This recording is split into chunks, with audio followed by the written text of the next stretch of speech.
I work at a hospital. I'm not a doctor or a nurse. I'm a technician. I look after the computers.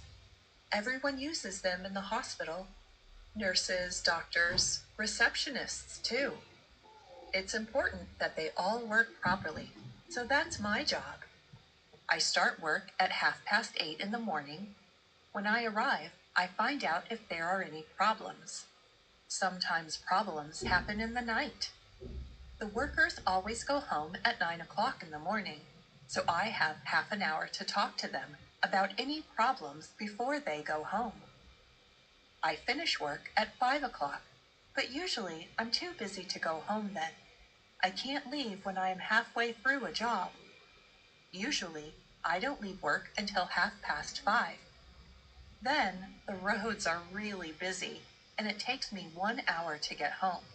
So I get home at 6:30.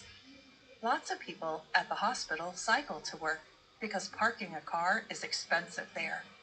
I tried cycling to work, but I didn't like it. I get too tired, and I hate cycling in bad weather. So I take the bus. That way, I can relax and read emails or listen to music on the way. It's really small, and 3 other people use it too. I'd like a bigger place, but it's not possible. But I don't complain much. It's a nice job, and the pay is good, so I am lucky.